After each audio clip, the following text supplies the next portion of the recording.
Hello, everyone, and welcome to another episode of Autism Stories. I'm your host, Doug Bletcher, the founder of Autism Personal Coach.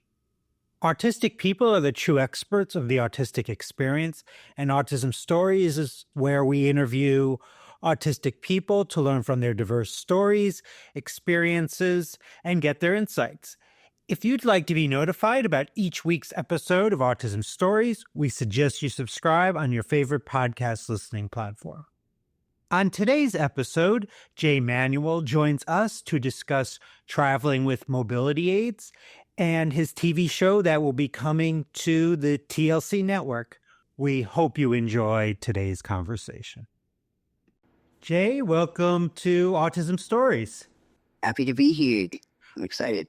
I'd love to start out our conversation by learning, where does your story in the autistic community begin?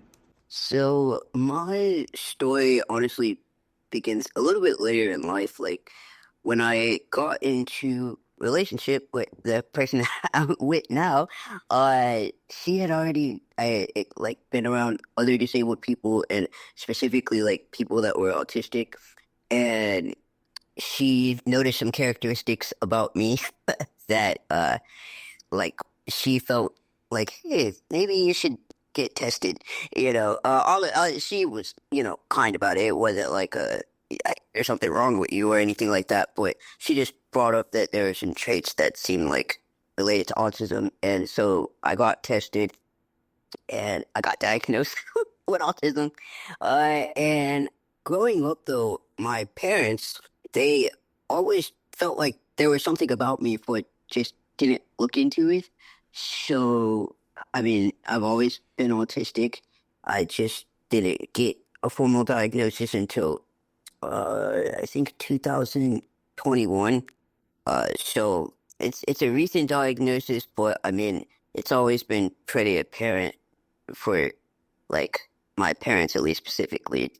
They never looked into it, but I believe that probably has to do with, since I already have a physical disability, it just was kind of maybe one of those things that they just weren't too concerned about looking further into. But yeah, so I got diagnosed later in life, and that's where my journey started.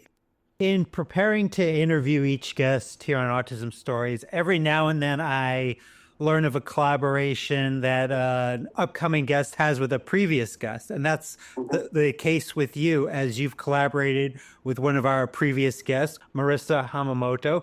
Can you share with us about that collaboration? First of all, Marissa is awesome. And so I'm a music producer as well. And I produced a track in her Scoops of Inclusion educational film for children, and really anyone, honestly, could be educated by this, but it was like showed in the school systems. And so I did produce a few tracks that were featured in the film, and then specifically a song that was in there. Since she, works with Infinite Flow Dance Company, well, we just happened to connect, and I honestly can't remember the exact reason we may have connected. I think she found me from another website that it's called Black Disabled Creatives. I feel like that's how it started, but she'll tell me if that's not how I started. But I feel like she found me from another site, and that is how like our connection began. And then ever since then, I mean, she's just been awesome in regards to like presenting any opportunities that she feels like would fit me. And I've done other tracks for just various things that she's needed for. So I honestly really appreciate her, because it's been really awesome to see, like, meeting with someone else who also has autism as well, because she also got diagnosed later in life. So it's really cool. Like, the world is small sometimes, and you can meet with people. So she's great, and yeah, we've been connected ever since, and that's been at least more than 2 years now. I can't remember the exact date we connected, but it's been a while already. Time flies. Yes, Marissa is wonderful, and I definitely recommend people checking out her episode here on Autism Stories. So many autistic people have other health issues that impact them. You mentioned about having a physical disability. You were born with osteogenesis imperfecta type 3 condition that causes fragile bones. Are there ways that osteogenesis imperfecta and your autism impact one another? I mean, this is something I've had to work on, but I used to like hit myself, which obviously just conflicts with the fact that I break easily. So, I used to hit myself a lot, because I still struggle with emotional like regulation, and it's something I just had to gradually work on, which I feel like I've improved in that area, but I used to hurt myself. And that was definitely something that I like obviously didn't want to continue to do because I like already break easily. So again, it's a conflicting thing. I of course I stim a lot, so I have to be careful sometimes and like in the way that I do it because you it could cause an injury. However, in my adulthood, I have at least gotten slightly stronger in a way than I was as a kid. Like I used to break a lot more when I was a kid than now. I still do it like chronic pain and stuff. So I just have to be careful and find like other, I guess, means to like let out different emotions and stuff like that. So that helps with like getting certain like stimming toys and things like that. Just finding other alternatives to still be able to do what I need to do without causing further harm to myself. Even though it's not on purpose, but just something I've had to be considerate about. And you know, my current partner, Pamela, she's been a really great help with that of, just finding ways to kind of help with that. So yeah, I guess I would be something that would kind of conflict is more on the physical side of how I deal with like either just intense emotions or just stimming. Now, you mentioned earlier that you're a music producer and you've dedicated your career to breaking barriers and representing young professionals with disabilities in the music industry. So, for artistic people out there that want to produce music, what do you think are some helpful things for them to know in this process? The At least the good thing for me is that music is one of my special interests. So that definitely helped. So when it comes to at least doing this, really, really studying and also being okay with just doing your own thing because I know for myself, sometimes, although not intentionally, like if I like let's say I watch something, I can not exactly like copy it word for word, but or you know what I mean, but like I might that inspiration and I'm like, oh man, I'm just inspired by this turns into actually like creating it. So sometimes starting out with like just your own self, and that really helps you kind of find your own, I guess, sound. That way, even if you do like watch other stuff that you may be inspired by, it'll just be an inspiration. And now, because I ran into that, at least my personal experience, like I would be like, someone would be like, "Oh, can you look at this as a reference?" And I'd be like, "Cool, I just look at it as a reference." And in my head, I'm like, "Okay, this is just a reference." And then somehow I still would like be able to make it sound similar to, and that's not what I was trying to do. So, again, having your own kind of style can help, at least it helped with me. And then also just have fun with it, which is hard for me personally, like having fun in particular because, especially because it's something that is my special interest. Like I'm very serious about it, and it's something that like my current partner has had to work with me on because I'm just very serious about things that I'm passionate about or like very interested in. So like having fun with anything is difficult when I'm like really interested. So with that, I would say as best as possible, try to have fun with it. Not everything has to be super serious, even though it may feel like it at times. Depending on who you are. I've had to at least learn that, and it helps it helps the process a lot more when you let yourself just kind of breathe a little with it and just enjoy it, and it makes it more exciting.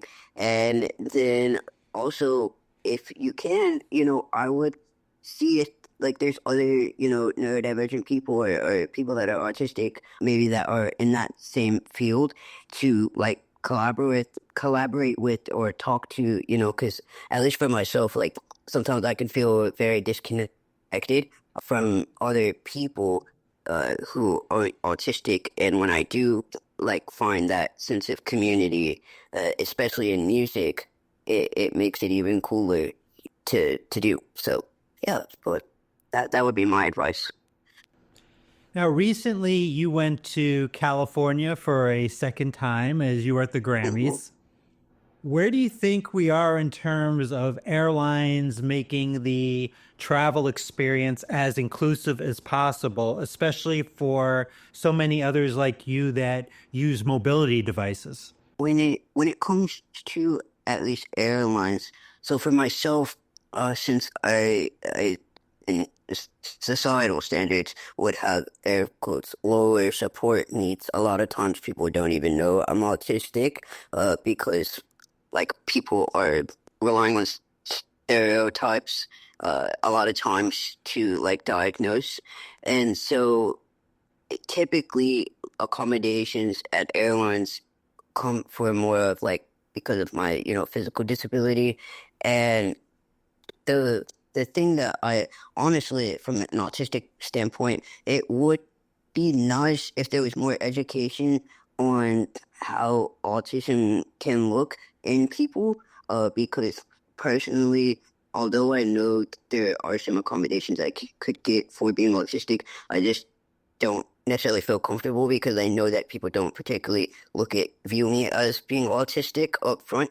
So it just to me feels like it would cause more issues. However, for people that have higher support needs, at least from like videos that I've seen, um, there do seem to be accommodations, depending on the airlines. I think it just depends on each person's experience. Now, from the dis disability standpoint, which I can speak more on, is the chairs. I always get really anxious when it comes to the handling of my power wheelchair.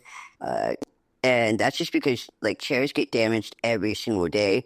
And I sometimes feel like that has to do with a lot of people that are able-bodied or that may not experience being in a chair like me or other wheelchair users. They don't understand the significance of what our chairs actually are or our mobility aids are. So they just view them as like another item that they're stowing away on the plane. And I feel like if there is more of an attachment to it as if it was their own, that would likely be less damage done. Also, I feel like airlines, at least from a wheelchair standpoint or power chair standpoint, having the ability for a wheelchair user to be able to actually have their chairs on the plane, which is something that has recently like been in development. However, that's a big thing because at the end of the day, I know that it's a cash grab, it's a money thing, as many seats as you can get, and having the power chairs or whatever would take up space, blah, blah, blah. However, we're still paying customers. And at the end of the day, I feel like wheelchair users or people that use mobility aids should still be treated like human beings and seen as valuable as just any other person that is using a service. So, yeah, I definitely feel like airlines should view disabled people who use mobility aids or just disabled people in general as human beings and, wanting to accommodate because you would do that for anyone who needed an accommodation. So, yeah, I feel like that's where we could start. I think that's an important point about treating like that they treat like the wheelchairs and power chairs as almost like Mhm. luggage because if they lose your luggage that sucks, but you can go to a store and get a t-shirt, a pair of pants, Exactly. but Replaceable. you can't do that with a wheelchair or power chair. You can't.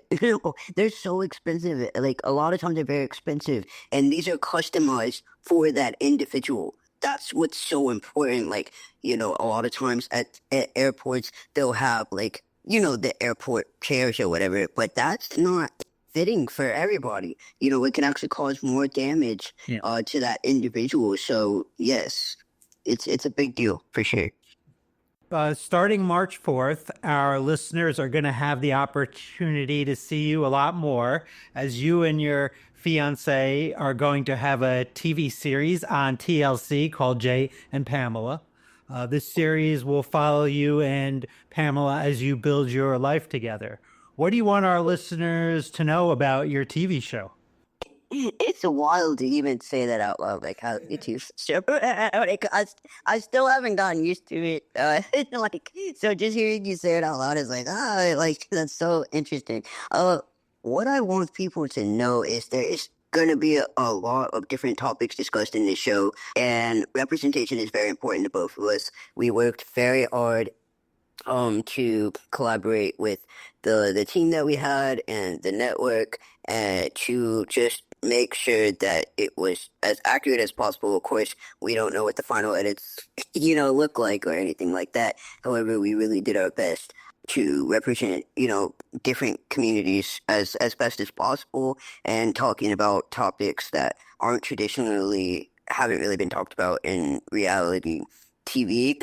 So we're really excited about it, and I'm personally over the moon about it.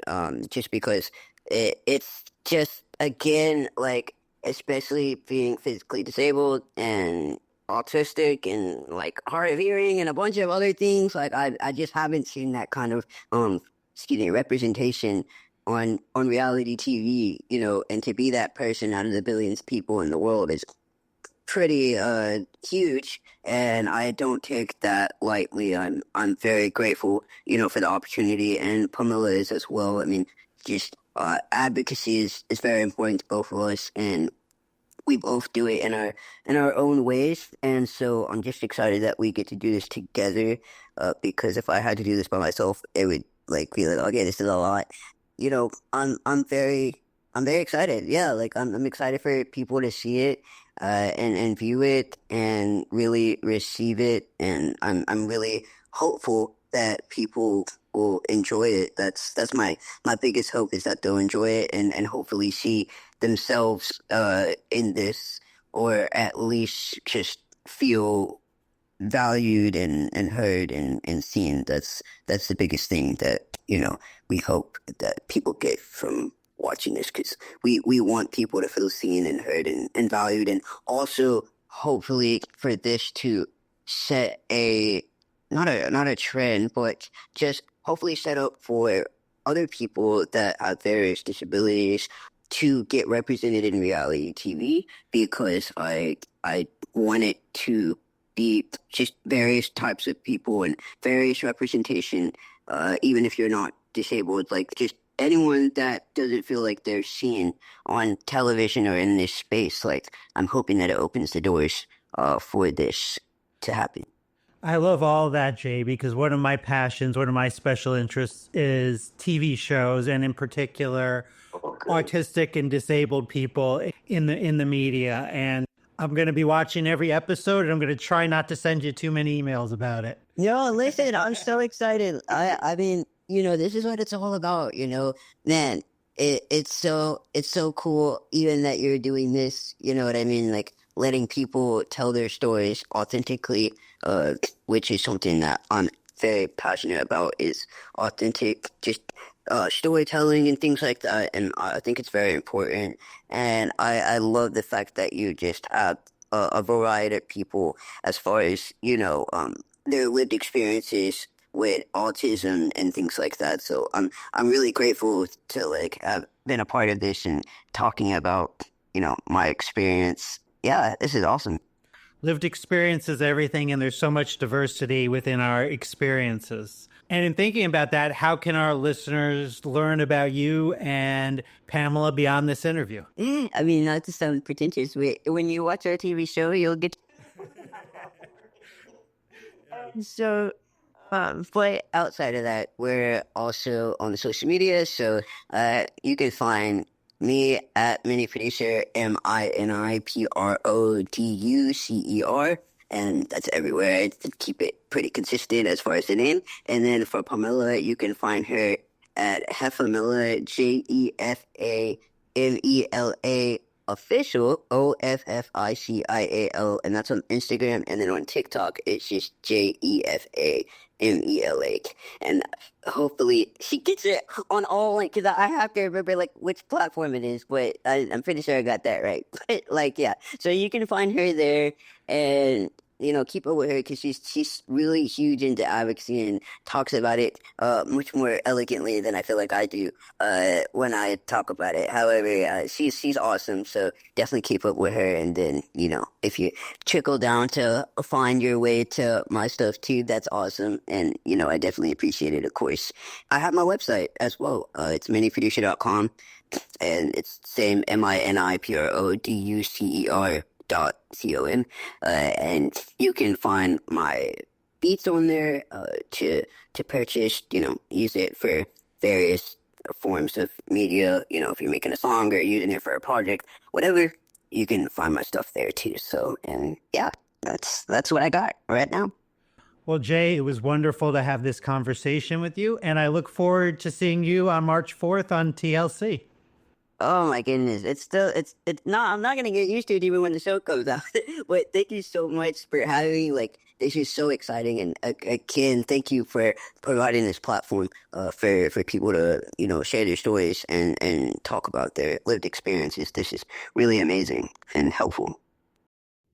Thanks so much to Jay for the conversation. To learn more about Jay, please check out the link in the podcast description for this episode. We always love hearing from you and would especially love to hear from you relating to this episode regarding how do you think airlines could be more accommodating and tend to the needs of their disabled passengers? Did you know Autism Personal Coach provides neurodiversity affirming support by autistics for autistics? We empower autistic adults and teens to be the best versions of their authentic selves through customized life coaching and community groups. We also support parents and partners of autistic people by providing insights and guidance to bridge communication gaps and nurture mutual understanding. So please visit autismpersonalcoach.com to begin your experience of judgment-free coaching rooted in empathy, expertise, and respect for autistic identity. Until next time, I'm Doug Bletcher of Autism Personal Coach. Talk to you then.